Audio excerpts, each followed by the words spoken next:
Hi, everybody. Welcome to another episode of Sunday Shoutout. And this week, I have another amazing, incredibly talented guitarist. And he played on my single track sometimes. Everybody, please welcome. This is Steve Down. Hi. Hey! So awesome to have you here and have a chat.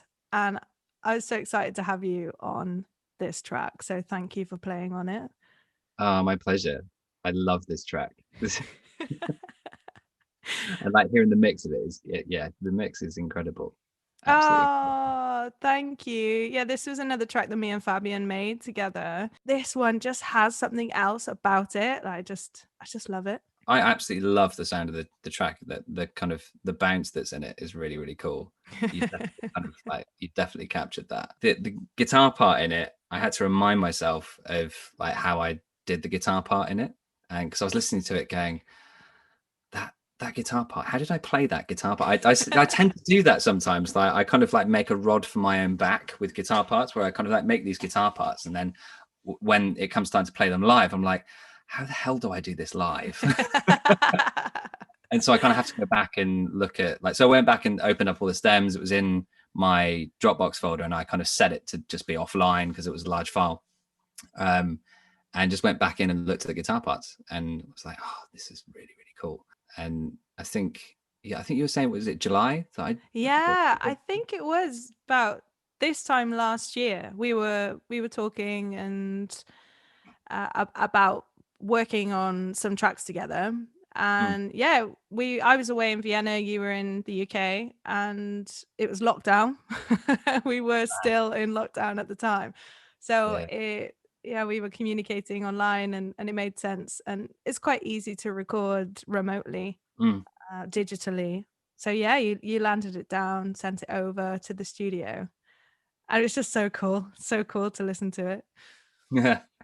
Yeah, it's that kind of like bounce that's like, the kind of choppy bounce bit that I really liked. How did I record that? And then just went back in and was like, oh yeah, it's like that. I remember. But yeah, it was really cool. I loved when you sent that over, like I could almost immediately hear the guitar part on it, which was great. I don't know, like the way I approach stuff is that I just kind of try and do it, if it makes sense, do enough to stay out of the out of the way, if that makes sense. Yeah, I get what you mean. Do enough to stay out of the way. And that kind of seemed like the best thing to do. But yeah, it was nice to be able to kind of like to hear it as like almost part of the percussion section. So the mix of that just made it so, and I love guitar parts like that where they just sound like they're part of the drums. So yeah, it's so good. Like it completely complements everything, and that's what I love about music and arranging music, is that you can choose to listen to whatever instrument you want to every time you listen to it. And I very much feel that you can really zone in to the guitar line, and it complements the whole orchestration of it all. yeah, the way it's been, like I said, the way it's been mixed is incredible because like you can hear everything without things getting in your face, and it's really, really cool. So yeah, well done, Fabian. Yeah, well done, Fabian. Another shout out to you. Yes, he comes from a drumming background. He's a producer as well, so you can very much tell within this, with the programming, the amount of like percussive sides towards it and the changes as well. That's what I love about it. It has this like cheeky little like drum and bass vibes that come in out of nowhere, which you wouldn't expect. And this track very much has its own personality. And yeah, it's just cheeky. That's what I love about it. And the like lyrically is like very deep and meaningful, but it's lifted by the track, by the sort of happiness of it, which I love. Yeah, I love a good song with a really deep lyric. Like that's something that I kind of look for in a good tune, and I think it feeds into like how I approach it as well. So, cool.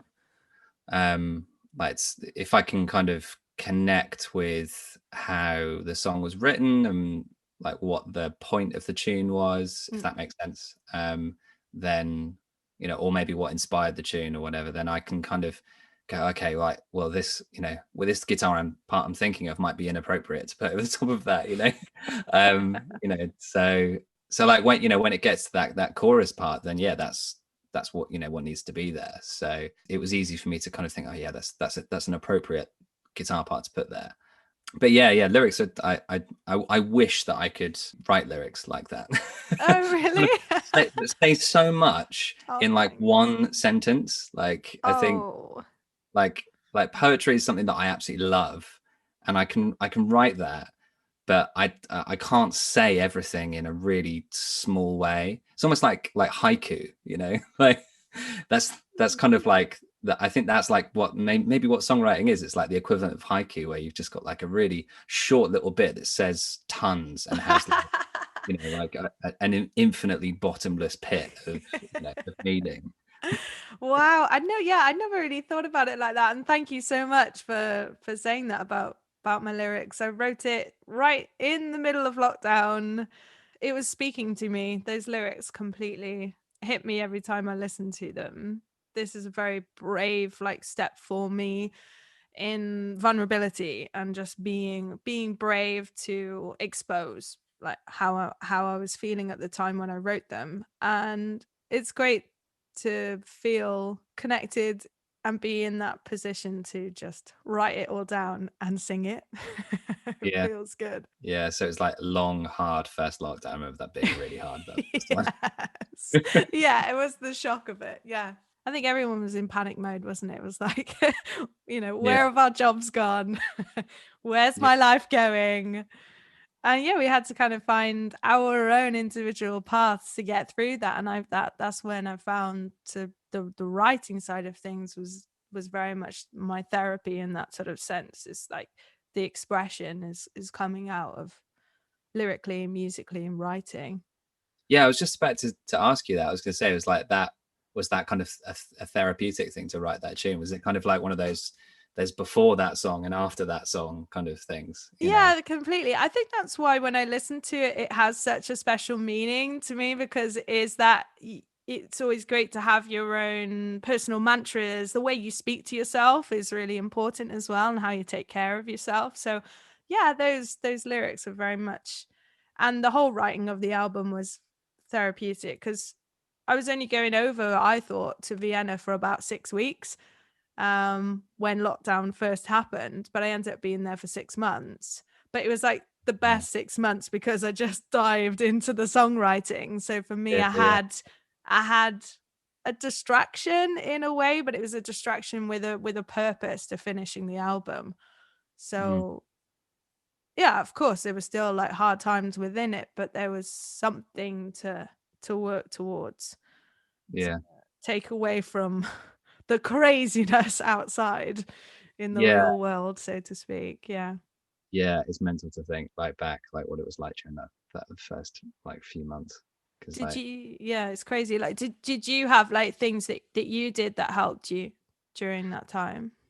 yeah, I mean, it was kind of, I mean, I've got two kids, so you know, my focus immediately kind of went towards family, and you know, kind of making sure that I'm trying to kind of maintain some sort of routine, Mm. because I'm quite a routiny person, just for mental health. So, you know, making sure that I'm kind of doing similar types of things each day, or you know, or each week or whatever. It's not Mm. like a strict kind of, I don't like write it down on a timetable or anything, but you know, that just kind of helps. But yeah, it was kind of going straight into family mode, and then after that it was kind of like, okay, well, what are we going to do with work and everything, because I was meant to be going into touring, and you know, it was looking shaping up to be a very, very busy summer, and obviously that all, you know, disappeared and everything. So yeah, some things that I kind of like went into was a lot of, I'd started doing an awful lot of teaching. So I started kind of working for a university, and lecturing in music theory and music business and music history, which I really love, because I just love geeking out about anything to do with like music, history, philosophy, psychology, and anything like that gives me an excuse to just kind of dive deep into something. And so just to kind of have a forum to be able to kind of talk about that stuff was great. Yeah. So I kind of did that, and like did some like set up a Patreon thing where I was kind of like tutoring in jazz, and taking some like some students through like jazz guitar solos and kind of really unpacking it, because I always find that like you get an awful lot like when it comes to like guitar education, you get an awful lot of like licks, and you're like, okay, learn this lick, and then like magical kittens will fall from the sky, as Mike Outram says. I remember I was in a lesson with him and that's what he said. Really? It was one of his online lessons. Like, he's got an incredible thing called Electric Campfire, and it was, I can't remember which one it was, but it was like a video lesson, and he said, like, if you learn this, then like magical kittens will fall from the sky or something like that, or like your hair will look perfect or something. He's got a ridiculously cool sense He's of humor. so quirky. Love him. Yeah. But yeah, so that's the kind of thing that you kind of get all the time, and it's like, okay, great, I can play this lick, and now where am I going, like, how do I use this? So the thing I just decided to do is just to like take apart people's solos. So I just like picked like a Wes Montgomery solo and was just like, okay, let's just imagine what he might have been thinking at this point. And so I was just kind of taking it 8 bars by 8 bars and kind of going, okay, well, he might have been thinking this, he might have been thinking this, or he might have just been having a laugh, because there's points where like guitarists do that. They're not thinking theoretically or melodically. They're having a moment where it's kind of like a flow state, and where they're just trying anything out. It could be that they're trying like a geometric shape on the guitar and going, oh, I wonder what that sounds like. And there's cool. tons of guitarists like John Scofield and Wayne Krantz that do stuff like that, because they're all about the kind of creative moment and what can possibly happen in that moment. And sometimes it sounds terrible, and that's fine, and you move on from it. You remember not to go back in that place. And sometimes it's really cool, and you can bank that idea and kind of go, okay, well, I might come back to that later on or something. So cool. So yeah, I really enjoy that kind of. I really enjoyed teaching. So that's kind of something I really got into. And then all of the session stuff started to pick up around the time that you asked me to do this. So yeah, it was cool. I love that. And I've seen several videos of you, and it's so great to see the eclecticness of the styles that you're going through and running through them. I can't stick in one style. I love that though, because you're also like, you're going through history as well, and like music that is well respected. You're going through the history of guitar, so that's so great. Educational. Cool. Yeah, I mean, I hate being in front of the camera. Like, I just kind of like do what I'm doing right now, which is kind of go bright red. I mean, I've got sunburn as well, thanks partly to Lee Coleman's gig at the weekend that I did, which is my first gig back. Oh my gosh, yeah. Tell us about it. In Lyme Regis. Yeah, we did this really cool festival that we've done. I think this is the 3rd time we've done it, so we're kind of like part of the furniture now, really. And we did the first night, we did this thing called Soul Review, which was like a kind of like a Motown soul kind of thing, like throwback. And it was a great band. It was a big band, so we had 2 horns, 2 BVs, and then it was myself, Cool. and Seth Tackleberry on bass, and Tom Potter on drums, Matt Carter on keys, and then it was really, really cool. And then the second night we did like a Bill Withers kind of tribute. It wasn't like an intended tribute. It was just more like we really love Bill Withers, so we're just going to play all of our tracks that we love. So there was some really cool stuff in there, and it was sold out both nights. It was really, really cool. It was we couldn't be inside because of the amount of people, so they put us out in the square outside the Marine Theatre, and you could just see the sea behind the cliff, like the coast. And it was incredible, and me and my fair skin just got absolutely obliterated by the sun. And I forgot about it. I didn't really know what to expect from going back live, going back to being live. I think the thing that I struggled with the most was just the stamina, because like I've been practicing all the way through lockdown because I love practicing, but when I got tired, I would just stop. So I'd go like, okay, well, if it was like an hour, and I was getting a bit tired, then I would just go, okay, well, I'll just stop and have a 10-minute break and I'll have a cup of tea and I'll go back. And, whereas you can't do that on stage, like, so like playing 2 hours or, longer than that straight. And, like we were all kind of like, you could look around the stage and see everyone hitting that wall at different points. Oh, wow. So, yeah, it was funny. And we were all talking about it afterwards, going, yeah, it's like we need to go back to the gym or something, like the music gym. Like, Yeah, completely. Like there is yeah. a certain stamina to playing live, to performing live for sure. I've been thinking ahead about that. Like when I have gigs, I want to be prepared and like ready for it, for that sort of stamina. Yeah, because it's kind of like it's as well as it being a bodily thing, I keep hearing it that it's like, musicians, like what you're doing is kind of athletic. It's like you're an Yeah. athlete, and you do need to warm up and kind of like take care of yourself before going on stage, and Yeah. get plenty of sleep and drink lots of water and all that kind of stuff. But it's also like the mental thing as well, like maintaining that level of concentration for that amount of time as well, I think. And also like, especially if your set is kind of geared towards like improvisation, or you've got spaces where you need to be creative on the spot, that's also going to be something that you kind of need to get used to being back into, because it's like, I haven't got any ideas. Like, yeah, Lee turns around again and like, solo. yeah, solo. Yeah, And you that were does telling. happen. Yeah. Yeah, it just happened like out of nowhere. Like, whoa, okay. Yeah, you were telling me this amazing story about Giles Peterson coming into a gig, and you were being asked right in front of him to solo.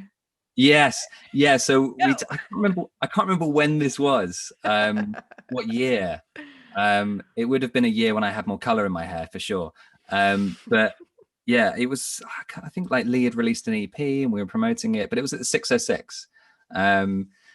And we'd kind of the set was challenging in itself, but Lee had picked this awesome Stevie Wonder tune called Too High, and the changes in it are just ridiculous. And like it's just a incredibly arranged tune, and very really really cool. I mean, I love this tune. It's a great tune to listen to. It's a great tune to play, but playing it live is a completely different ball game. Like rehearsing it was so difficult, so taxing. And Lee was like, no, we need to do this tune. Like we've made it sound really good.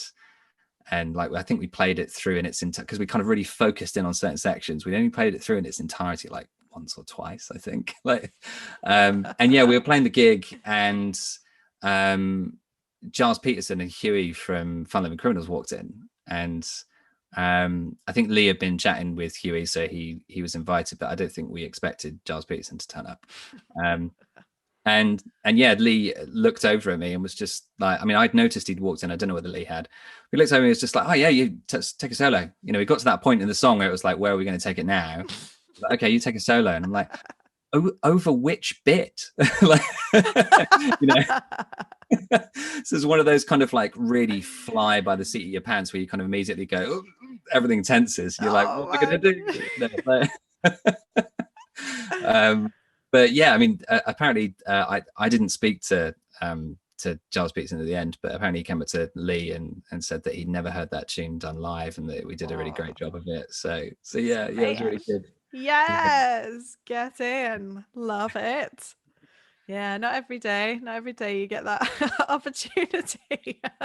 Yeah, but I mean that venue's so cool though. I love it. I think it's one of those venues where I think almost anyone could walk in and you'd probably feel okay, because it's just one of those really nice kind of intimate venues where you're almost in the crowd, like because how the stage is set up, you're almost sat at one of the tables and it doesn't feel so intimidating. And I think once you make the first kind of what I'm really critical of myself, but once I've made the first what I would consider to be an error, then it's like, okay, now I can relax. And now I'm allowed to be human. It's okay. Yeah.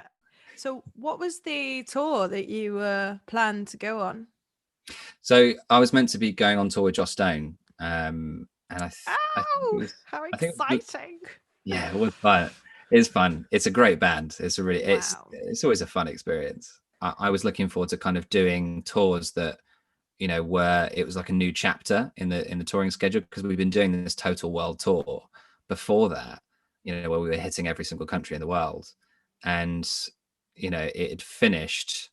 God, I can't remember when it had finished actually, but it was, maybe it was early. It probably was early 2020 actually. And, you know, we were kind of looking forward to kind of going back to just a normal touring schedule where we weren't, you know, packing tons of stuff into one day, because the whole idea was like we go and visit a charity and, you know, kind of make a film there, and then we do a collaboration, and usually that was all packed into kind of like 2 or 3 days, as well as the show. And so, you know, everyone was, you know, knackered. I mean, obviously Joss the most, because she was on everything. Yeah, everyone was knackered. So I think we were all kind of looking forward to having like, you know, a touring schedule that didn't look like that. Yeah, totally. As fun as it was, because it was such a fun tour, you know, to do that. And it spanned over, I think 2013 was when we started it. So Wow, really? yeah. What, and you went all the way up to 2020 with it? Yeah, I mean, there was obviously breaks in between and stuff. I didn't do absolutely everything. I can't remember how many countries. 217, I think. Whoa. I was in the hundreds, but there was just stuff that I couldn't do. You know, for having other bits and pieces on. But yeah, I did the, you know, a good lion's share of it, which is cool. Wow. So it was really, really fun, very eye-opening, extremely eye-opening. I think I've kind of like changed my worldview about 3 or 4 different times, like during the course of doing that. So really, I don't think a single day went by where we weren't having conversations about everything that was going on in the country. wow. Okay, intense tour, but yeah, very intense. yeah, but amazing. Wow. What's your background? Did you train in a specific style? Like, I know you know, we're saying we're talking about the eclectic mix that you play, but can you tell us a bit about your background? I started on cello, which is weird. Wow. Yeah. So and kind of didn't really get on very. I mean, I love the cello. I still absolutely love it, and, you know, kind of like classic. You know, I love classical music, and although that's a very big umbrella term for, you know, what is, you know, kind of 2,000 years worth of Western Europe. Yeah. But I love, you know, that style of music, and that kind of tradition of writing, and, you know, I write stuff like that myself, although I'm not, you know, kind of really professional in that area, but that's not my focus. But I do love writing that stuff. But yeah, that's where I started. And then my sister, she kind of went in and out of a few different instruments, and so she put down guitar, so I picked it up. And yeah, so my dad loved and still does love, you know, stuff like the Beatles and the Stones and Motown, and like 70s, like late 60s, like Sly and the Family Stone, early 70s funk and soul and that kind of thing, and, you know, the Hendrix psychedelic era and stuff. And so there's an awful lot of eclecticism. Like my dad gave me, when he realized I was kind of serious about music, which I think was around like 10 or 11 or something like that, he gave me a few different records, and like he took me to this really cool place on Gandy Street in Exeter called the Hen's Teeth. And it was just like a record, just a, you know, one of those kind of, you know, Aladdin's caves of like vinyl. And So cool. he picked out a load of different records, and like picked out like one by Steely Dan called Pretzel Logic. Ooh. And Physical Graffiti by Led Zeppelin. I was trying to remember, Abbey Road by the Beatles, and then Kinda Blue by Miles Davis as well. Nice. And then gave me a recording of, like, on tape, of The Lark Ascending by Vaughan Williams, which is still one of my favorite pieces of classical music. And was like, okay, well, if you like that, after this, we'll get you guitar lessons. Wow. And That's so if cool. you still want to play, and yeah, I mean, I loved it. Obviously, it's still like some of my favorite albums, probably because they're the ones that I've listened to the longest. But yeah, so that's kind of, my background is really eclectic, like really, really eclectic. I love jazz, but I think I love anything that kind of, I think I love anything that kind of screams a story. I think it's like, you know, where you can kind of like hear so many different influences in, you know, the artists, you know, or that, you know, they've been on some kind of journey. I love listening to like outtakes of stuff, because it's like, oh, okay, so it came from this point, and maybe this song is like 20 years old, and it was shoved in a drawer, and then and then it came out. found on a rainy day or something while searching through G Drive or Dropbox or whatever. So yeah, I mean, anything that's got a story and anything that's kind of really eclectic, I love. So cool. Did you gig from a young age? Did you go anywhere to train, or did you just do it out on the circuit gigging? Yeah, I trained. I went to university. I went to University of Southampton, studied under a great guy called Dave Marchant, who trained me how to play jazz properly. Not that there is necessarily a proper way to play jazz, but I definitely improved. Yes.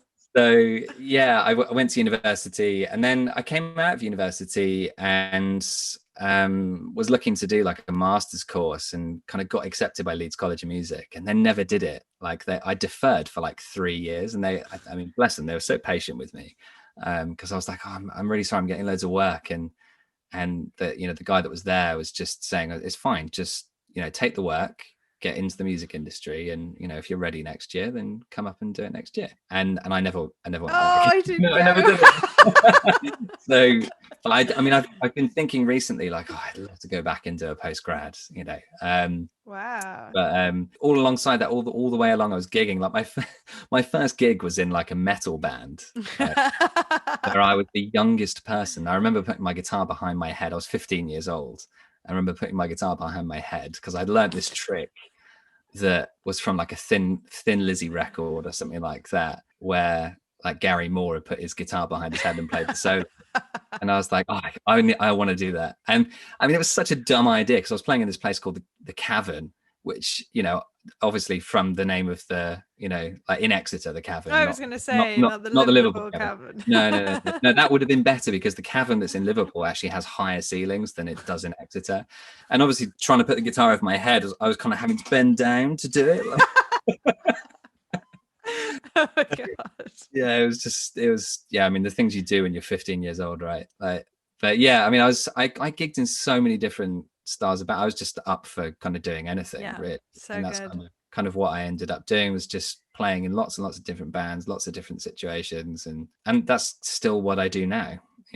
Like I'm quite happy to take a gig, kind of like playing stuff that is, like Piazzolla tango guitar, or which I've done. That's so cool. Like, or going and playing soul music, in Europe. Like it doesn't really, if as long as like the music's cool and I'm not going to be a hindrance to it, I think I've got to be into it and be kind of connected to the music somehow. Otherwise, I think if I'm just there for the paycheck, then it's just going to be, I'm just going to bring the vibe down of the band, and so there's no point in me being there. So that's kind of generally how I kind of live when I'm thinking about which gigs I'm taking. So that's how I got to where I am. I love it. It's so good. Like, I love the eclecticness of it, because I've totally been on exactly the same journey as you, and I'm playing with so many different styles, because then you learn so much more about yourself and you're playing, the singing side of things.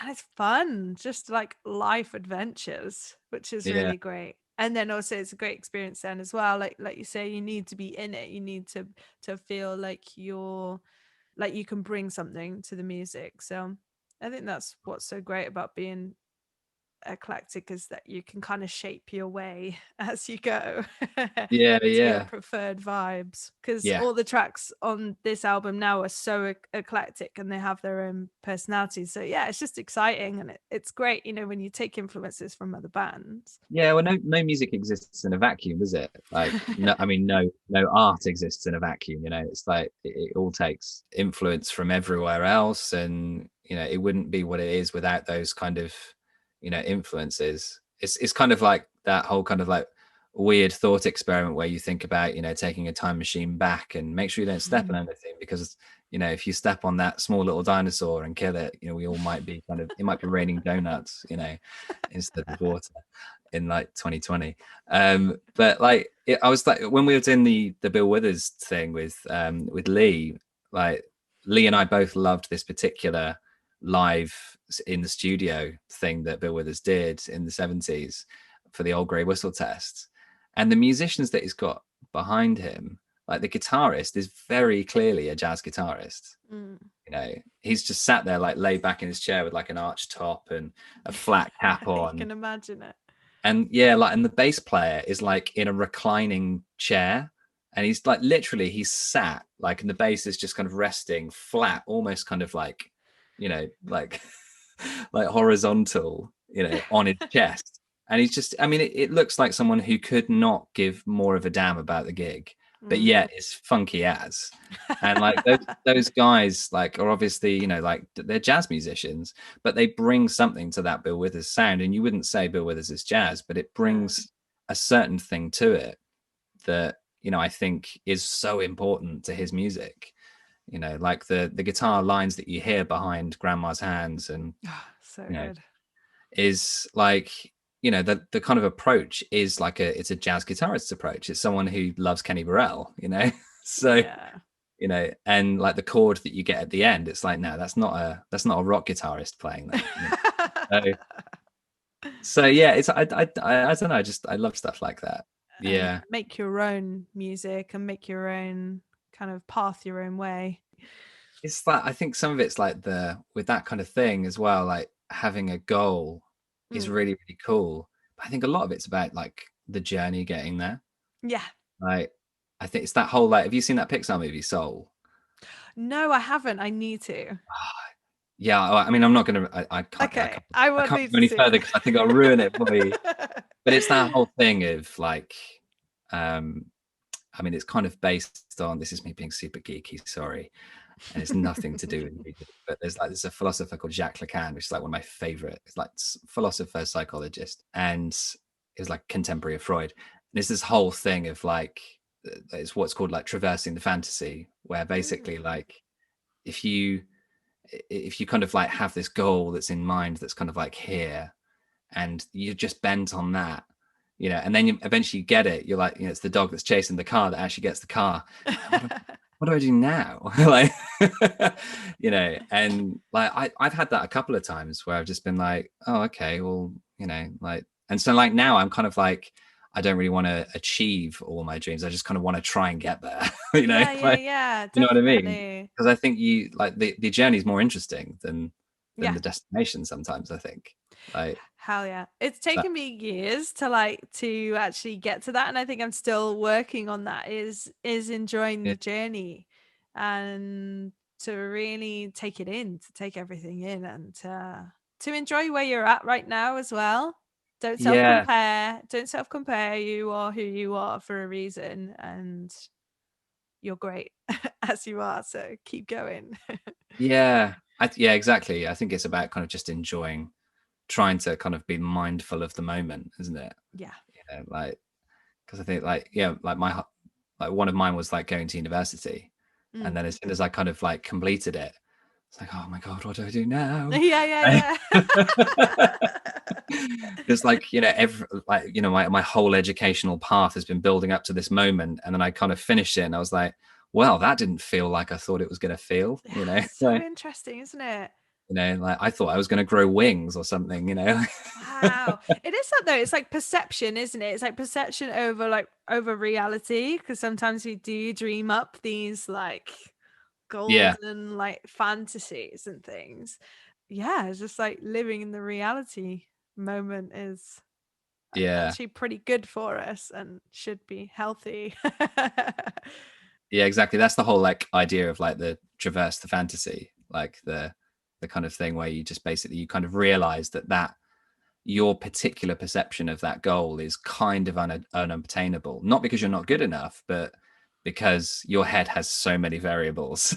Yeah, it's that it's impossible for it to actually exist in reality, which is why you're always disappointed if you do get some kind of achievement of the actual thing, you know, like me kind of finishing university, you know, because I sometimes think, what would I do if I wasn't doing music? You know, oh what my gosh. would I do? It's like I don't have any other skills. Like I There's suck at DIY. I mean, for me, there was no other life other than music. Like for me, I don't. Yeah. It's nothing else.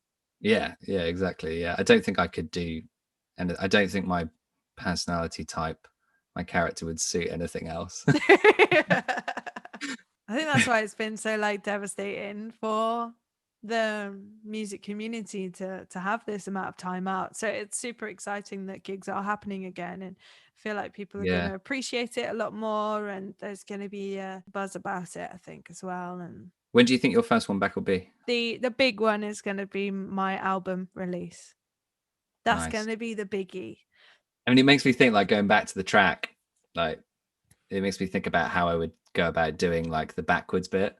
That you know, the because I think that was, I think I recorded it forwards, and I think Fabian's put it backwards. I think because it was that cool little kind of weird. I can't remember what I did now, but it was like this kind of really slidey weird thing. Yeah, you liked.